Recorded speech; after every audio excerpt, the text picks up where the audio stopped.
if you like to play games, you probably use a controller. So what one are you using on your PC?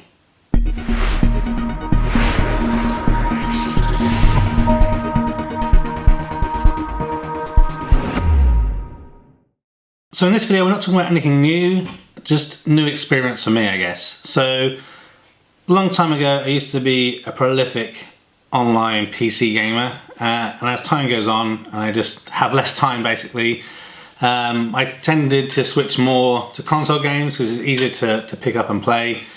But I still do enjoy a small amount of PC gaming, mainly in the VR space.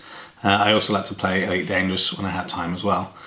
So when it comes to gaming, I went from kind of being really good with a keyboard and mouse to kind of now sucking and being more familiar with gameplay with a controller, whether that be on the Xbox or the PlayStation. But recently I bought a new game to play in VR. I think it's called Stop Talking Nobody Explodes or something. And unfortunately I found out I couldn't play that game in VR because even though it can be visualized in VR, it needs you to be using a controller. So you can't use the wands, you have to use a controller. So I was like, okay. What I'll do is I'll dust off my Xbox 360 controller, this is one of my all-time favorite controllers, by the way. I love how it sits in the hand, I love the thumbsticks, everything just works really well. I also don't mind the DualShock controller. This one's for the PS4. Works pretty well. If I had a choice though, I still do like the Xbox 360 controller the most. So I thought I'd plug in the Xbox 360 controller and we give it a go. But it's old and it's clunky and the wireless drops out every now and then. So I still haven't got around to playing that game yet.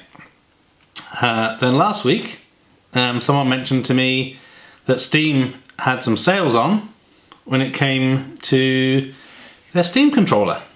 So I thought, hey, playing HTC Vive through Steam controller's got to be best, right? So let's take a look at it and let you know what I think. Okay, so we put these controllers to the side for now, and we'll come back to reference them more for size perspective. So, Steam controller, normally in the UK when you look on Amazon, this thing is around £70. I don't know if that's the normal cost, but that is a ridiculous amount of money for a controller. So the PlayStation ones tend to be kind of £45, £50. The old Xbox 360s are, I guess, around £35, something like that. So when I saw this for £35, I thought, okay, that's a price point that I don't mind paying. And I guess I will tell you whether I think it's worth £70 as we kind of go through it. So packaging is pretty good. Comes in kind of a soft touch cardboard with a glossy cover around here. I don't like the fact that you get these little sticky bits on because it just rips up the paper, but you know, whatever. When we look inside this, it's obviously not going to see it on camera. You can see kind of the CAD imagery or the blueprint imagery of the controller. So a nice little touch there from Steam. So inside we have obviously the controller. Let's get this box open. And here it is. So I guess nothing to write home about, but nothing super bad either. So let's see what we have in here. So obviously we have the controller itself. So a couple of key things I guess to talk about is we have these two haptic feedback sensors. So basically what that means is as you're moving your thumbs across the thumb controllers, you should be able to feel kind of tactile haptic feedback. You have the thumbstick kind of slightly off center. The keys, which should be expected, similar to the Xbox controller, which is why I like it. The Steam button in the middle to launch Steam. Start and select buttons.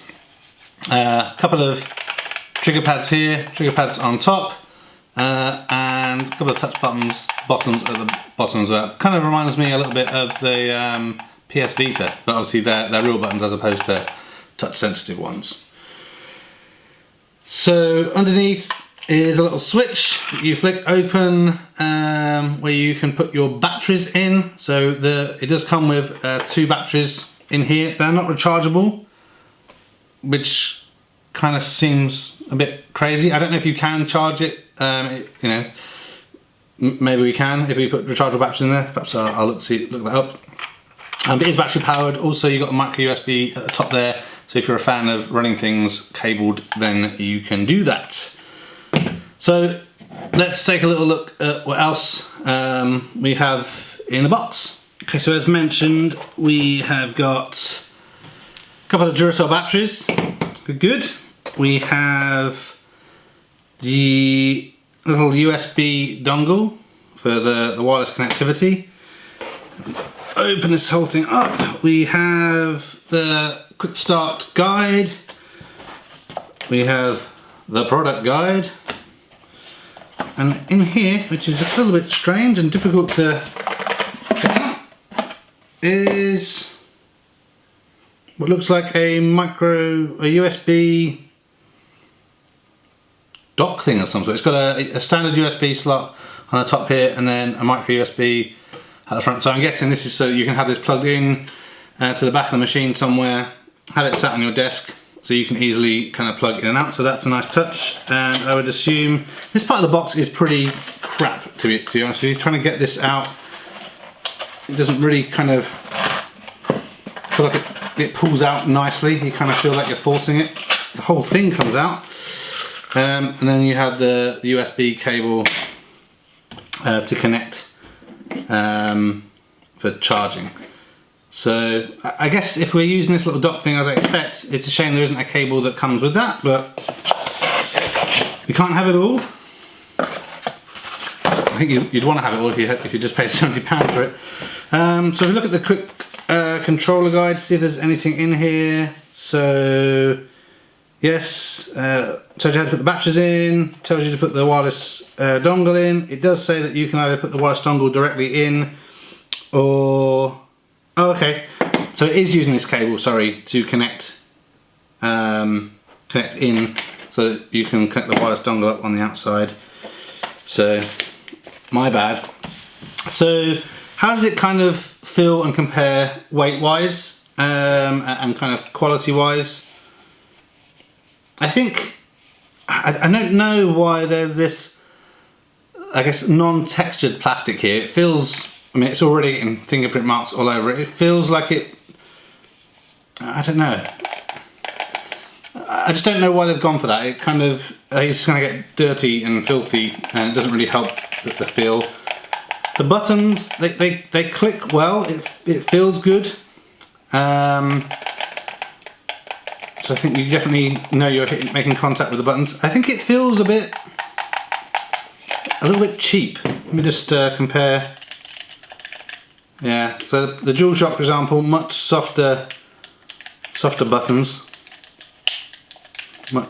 It feels nicer feeling wise. Yeah, it definitely feels cheaper. If we compare it to the old Xbox. Again, much softer touch buttons on the Xbox and PlayStation controls. So again, considering this is, I guess, billed as a premium product at a premium price, yeah, I'm not too sure. I mean, you're not going to want to be playing this with a baby trying to sleep next to you. So again, I'm not a huge gamer, so it's not really, I guess, a major concern to me. Like I said, to be honest, I bought it for those kind of the 1 or 2 games that I end up needing to have the controller, and it makes sense to use this device. So I think if you can get it cheap enough, definitely worth checking out. This doesn't seem to be going back in there nice and flush. So why is that then?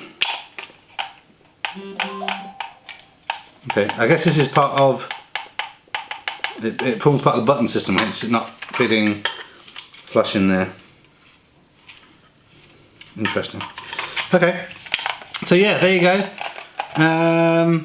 I have had a play of one of these before, which is why I decided that I would buy it for the £35 price. The haptic feedback is actually pretty good. The range is really good on it, so you know you're not going to have any issues if you're sat on the sofa or sat in a bed and the monitoring screen's farther away.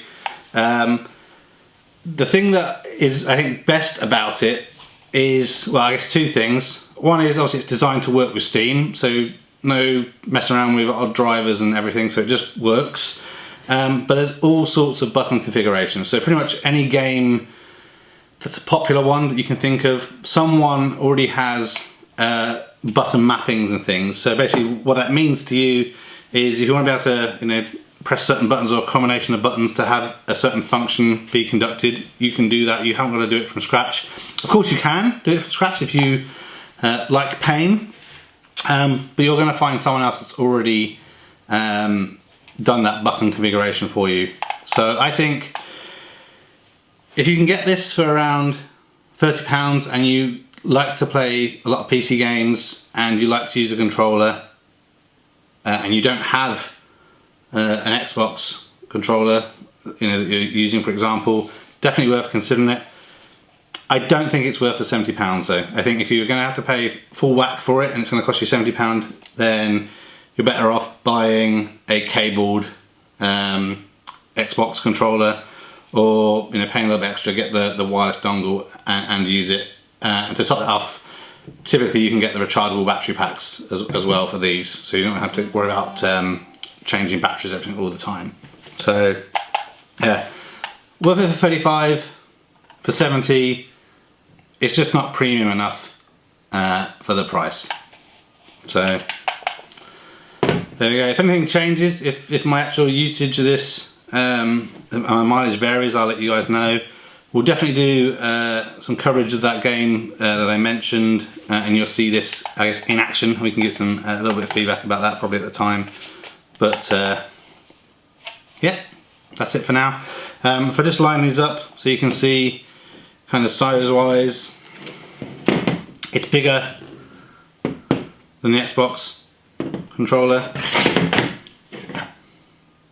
But it does feel good in your hands. You don't feel that you can't reach anything, so that's really good. Again, I'm not a huge fan of the DualShock, but again, it's bigger than the DualShock. It's thicker. I never liked the DualShock, the fact that these buttons sit in the middle like this. I do much prefer the feel. I partially wish that it did have another analog stick, so it wasn't just the one.